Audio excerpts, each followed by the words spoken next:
Hai pemirsa Ayo Hidup Sehat.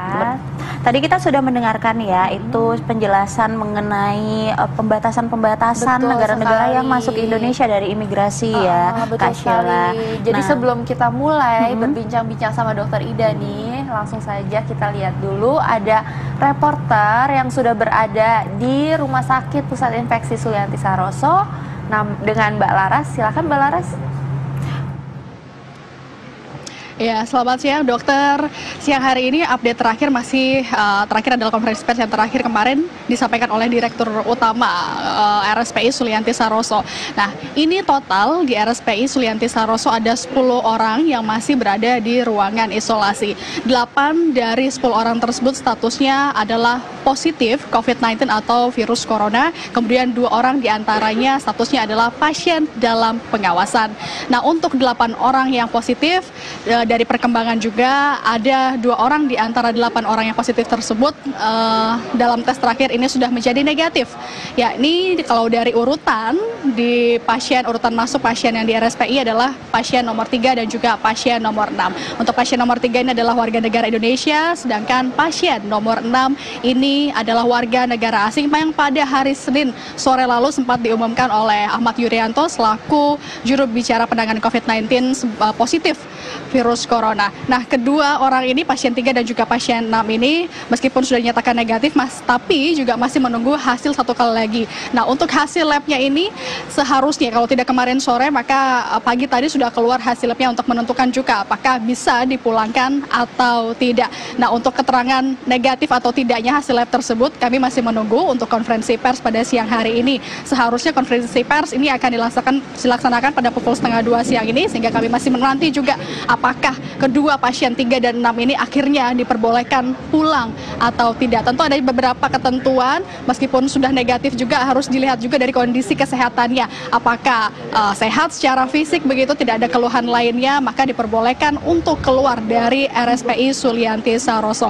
Untuk ketentuan pulang ini pun juga dari pihak rumah sakit mengatakan tidak ada anjuran sebenarnya apakah harus mengisolasi diri selama 14 hari begitu di dalam rumah. Kalau dari direktur bilang seperti itu, tidak ada begitu, bisa bersosialisasi dengan masyarakat sekitar seperti biasanya.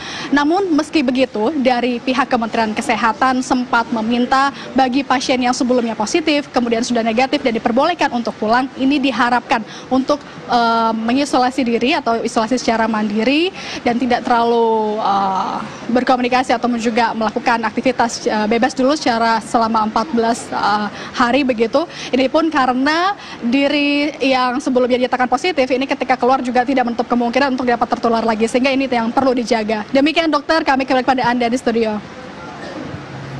Ya, terima kasih Mbak Laras atas informasinya. Ternyata kami masih menantikan press conference nanti dari Rumah Sakit Infeksi Saroso. Oke. Nah, Dokter Ida. Ngomong nih, kita balik lagi ke Dokter Ida. Nah, Dok, ini kan katanya ada yang mau dipulangin nih, Dok. Ini sebenarnya nih apa sih yang mungkin harus mereka siapkan pada saat pasiennya sudah di rumah? Betul. Intinya sekarang kan lagi heboh sekali dengan virus corona ya. Yang namanya virus tetap membutuhkan daya tahan tubuh yang sangat baik. Nah, sekarang kita harus berpikir apa yang bisa kita lakukan untuk meningkatkan daya tahan tubuh kita. Yang pasti adalah lakukan gaya hidup sehat. Nah, itu sudah pasti. Gaya hidup sehat. Iya. Nah, gaya hidup sehat salah satunya ada ornamen diet. Nah, di dalam diet atau makanan kita harus milih makanan apa saja yang bisa meningkatkan imun sistem kita. Tapi selain itu tentunya kita tadi juga ada melihat tayangan tentang mencuci tangan. Kita harus rajin mencuci tangan juga ya Dok. Betul sekali. Dan memperagakan bagaimana ada batuk yang baik dan benar juga. Nah, tadi ngomong-ngomong soal makanan yang bisa meningkatkan sistem imun di tubuh kita, apakah salah satunya adalah air kelapa hijau? Betul sekali nih Dokter Nisa, karena di pinggir jalan biasa kita lihat tuh ada tulisannya kelapa obat gitu loh Dok. Tapi sebelumnya nih Dok, sebelum kita bahas, kita lihat dulu liputan berikut ini. Wah, itu dia Dok, ini tuh banyak sekali memang manfaat-manfaat yang beredar di masyarakat. Nih Dokter Nisa juga minum, ini enak rasanya. Gini dok, jadi banyak banget pendapat masyarakat yang menyatakan bahwa ini bagus sekali untuk kesehatan. Tapi satu yang bisa saya pastikan dok, bahwa ini memang benar enak. Nah kalau untuk masalah bagus untuk kesehatan, kita tanya nih sama dokter Ida. Katanya bisa mengatasi dehidrasi. Ini fakta atau mitos? Tunggu dulu dok, jangan dijawab. Nah kita akan kembali lagi sesaat lagi. Iya. Jadi tadi sudah dinyatakan ada 2 pasien yang negatif corona dan sudah akan dipulangkan. Nah, semoga pasien-pasien yang lain juga cepat diberi kesembuhan ya dan tidak ada lagi korban jiwa selanjutnya. Amin. Nah, tadi Dokter Ida, kita ada fakta dan mitos yang pertama, dehidrasi dapat diatasi dengan minum air kelapa hijau. Ini fakta atau mitos? Ya, ini fakta. Fakta.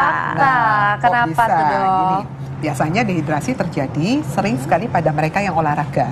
Kemudian di bawah terik matahari yang luar biasa ya. Lari 5K, 10K tanpa mereka sadar keasikan, ternyata tubuhnya kekurangan cairan dengan keringat yang segitu banyaknya. Maka salah satu solusi yang bisa diberikan, kita berikan air kelapa ini. Kenapa? Dalamnya kaya elektrolit. Jadi pada waktu Anda keringetan, banyak sekali elektrolit yang keluar ya. Makanya kalau kemakan gitu keringet rasanya apa? Asin-asin ya, seperti itu. Nah itu ada garamnya, jadi ada natriumnya, ada kaliumnya ya, dan itu bisa tergantikan dengan air kelapa.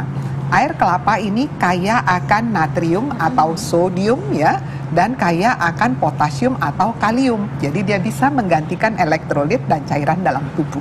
Oke, baik dok. Ini ngomong-ngomong soal manfaat dari air kelapa sendiri nih dok. Tadi kan sudah ada pasien corona 2 orang yang sudah mau pulang nih dok.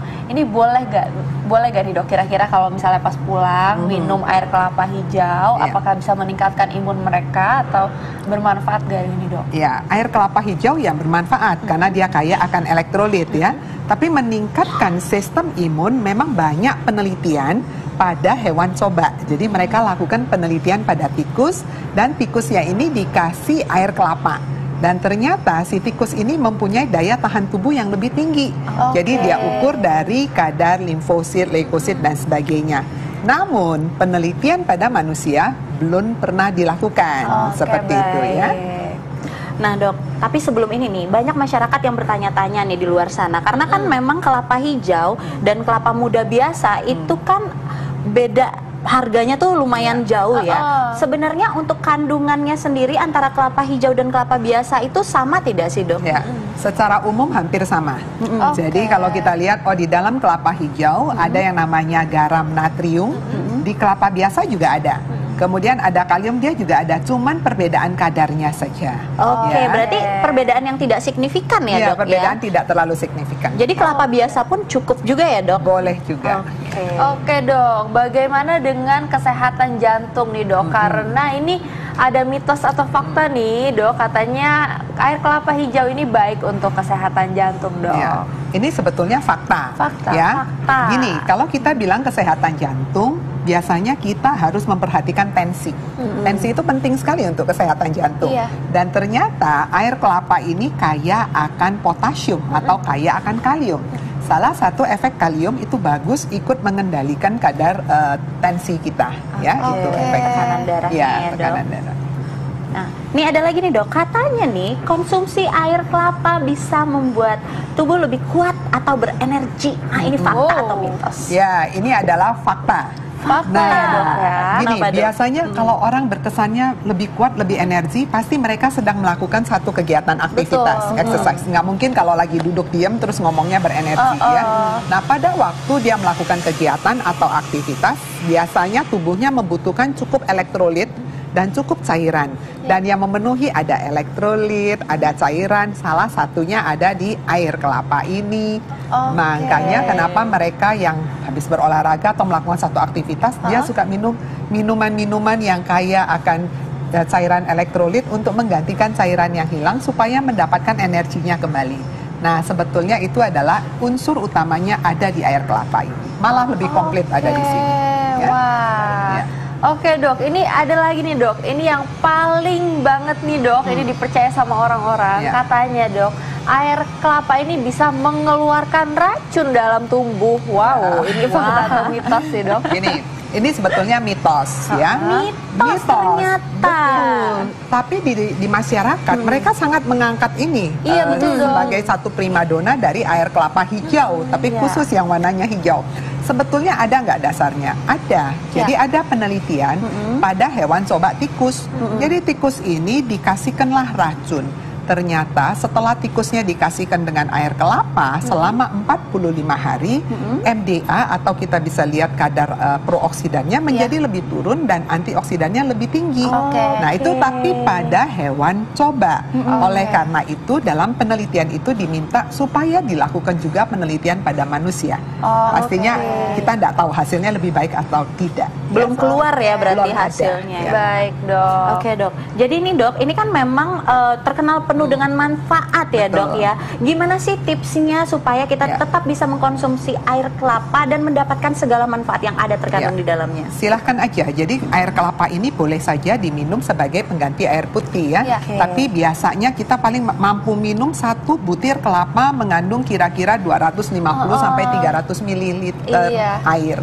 Jadi, Bagaimana dengan orang ginjal, Dok? Nah, untuk mereka yang menderita sakit ginjal, kita harus concern, harus perhatikan dengan nilai kalium atau potasiumnya. Jadi kalau nilai kaliumnya tinggi, memang ini tidak dianjurkan. Karena di dalam 1 gelas air kelapa ya kira-kira 250 mili atau satu buah kelapa ini dia mengandung potasium atau kaliumnya kira-kira 600 mg. Memang cukup tinggi. Jadi kalau memang kaliumnya tinggi maka kita tidak anjurkan untuk mengkonsumsi air kelapa. Oke, baik, Dok. Berarti ini bisa untuk pengganti air minum juga ya, Dok ya. betul. Terutama kalau misalnya kita lagi beraktivitas yang cukup berat, lagi berkeringat.